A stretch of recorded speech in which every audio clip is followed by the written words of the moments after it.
Hi again everyone, I hope you're all doing really well. So the other week I posted a video giving my take on the reaction of the public to Cristiano Ronaldo posting a photo with Jordan Peterson. If you're interested in seeing what I spoke about in that video, I've linked it in the video description, though you guys probably have better things to do than to hear my dissection of social commentary.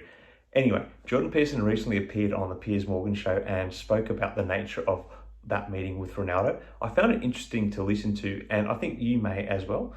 So what I am about to do is play the audio from that clip. It goes for about 5 minutes. Then if you are keen to hear my thoughts on it, I will disclose those at the end of the video. So here's the clip, enjoy, and I'll see you at the end. A weird thing happened about 2 weeks ago. I was on Instagram and suddenly up popped this picture. And it was you with a friend of mine, Cristiano Ronaldo, the football genius, greatest player to ever play the game as far as I'm concerned. And you'd been to see him just privately. And he was saying how great it was that he'd met you and you'd gone there.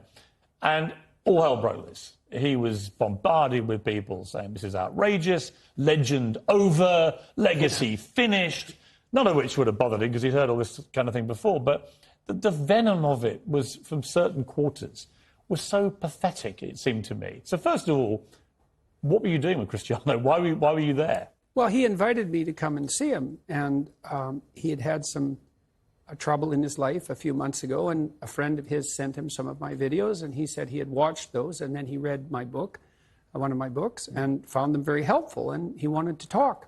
So I went out to his house and we talked for about 2 hours.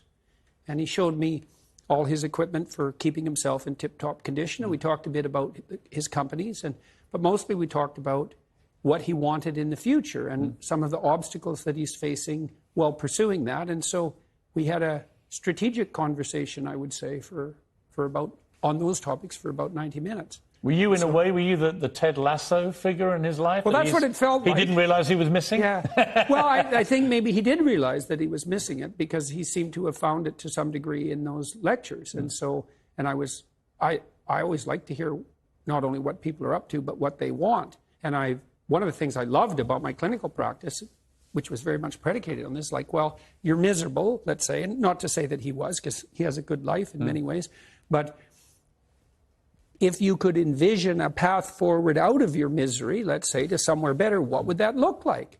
And it's not a question people ask themselves with enough depth. And then, having developed that vision, what are the strategies that might be put in place to make that more likely? And again, not in a manipulative way, but if you had to conduct yourself in the proper manner to bring about this desirable end, or at least to move towards it, how would you organize your behavior? When someone like Cristiano, who, we know what the personal problem was, he'd lost a baby, he and his partner was incredibly sad for him. And professionally, after that, a lot of turmoil as to whether he was going to stay at his club and so on and so on. It seemed to me, talking to him in the last couple of days after he saw you, he's in a much better place, actually. That's what happens when you hang out with a reprobate like me. Yes, but really interesting to me that so you and he both got criticised for just seeing each other, but actually it was clearly very helpful to him. Well, I hope so. That would be lovely if it was true.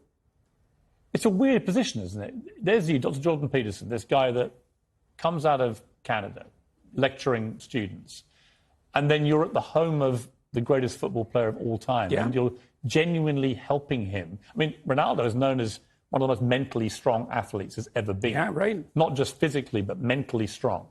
And yet he needed someone like you to help him. I find that really fascinating. Well, I don't know if he needed me because he's a pretty competent guy, but you can always, and this is something that very competent people do, you can always improve on the edge, And so his life is very well put together, and he had some trouble, but people do, but we talked a lot about what he wanted, how he wanted his career to end in the most graceful possible manner and how that might be optimized. And so I hope you told him to sign for Arsenal in the January transfer window, did you, Jordan? No, I didn't give him. I try not to give people advice. But, I mean, I'm curious on that because he's obviously reaching, not the end of his career by any means. He's still a world-class player and he's incredibly fit, so he could play for another 3-4 years perhaps. But what is an end game for someone who's achieved everything in the game? Yeah, well, that's a good question. It's hard for people who have had a stellar career, especially one that's to some degree predicated on youth, to figure out what to do with the rest of their life. Now, he's well set up because he's a very canny businessman, And he has a young family and he has lots of friends. And as far as I could tell on that front, he's situated himself extremely intelligently. So I think it looks to me like the transition for him is going to be quite smooth. So, but that's a testament to his wisdom, because he made sure that his life was founded on more than one dimension of attainment, and that was very wise. And, does it make everyone you should do feel? that. Does it make you feel good that even people like him can find great solace from watching your lectures? Well, all that makes me feel good. I mean, I do think that this is part of the reason I keep going on these lecture tours, is that it seems to be doing people good. So I've had some time to think about the nature of this clip, and there are two main thoughts I want to focus on from it. The first being, wasn't it interesting that as good of an athlete as Cristiano Ronaldo is, and as successful as he has been, he still managed to find that Jordan Peterson and his lectures, talks, and even his books were valuable when he was in need of help and support. It's interesting that as successful and as intelligent as you are, life is really something that you can't do alone. Even the most successful people need help or guidance at times.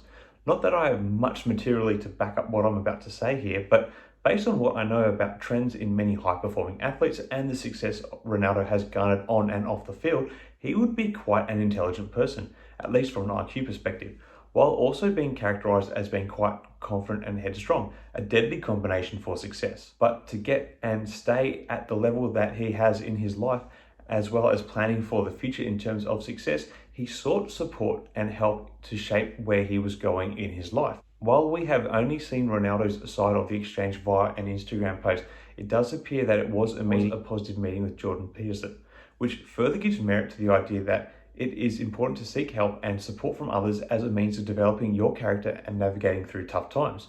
To me, this is a timely reminder that I should also try to be more open to support from others around me. I can have a tendency to fly solo when pursuing my own endeavors, despite having people around me who want the best for me and are more than willing to be a supportive force in my life. And I'm sure many listening here probably feel the same. Okay, so moving on to the second point I want to speak about from the clip, and that is I quite like that Jordan Peterson was able to cut through all of the hot air that his meeting with Ronaldo flared up across social media and even the broader media. When it was hinted at in the interview with Piers Morgan, Jordan Peterson cut right through the hot air and basically spelled out that people need help from time to time. He cast aside the hot air that was generated as if it were nothing. He put the needs of Ronaldo above the celebrity of the scenario and wasn't drawn in to make it a point-scoring match with those who oppose him. It was a class move by Peterson, I think.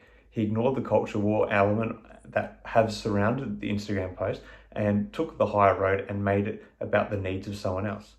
And I love that. Anyway, just some thoughts on it all. If you are still watching, I'd love to hear your thoughts on this whole Cristiano Ronaldo, Jordan Peterson saga. Is it a saga at all? Let me know.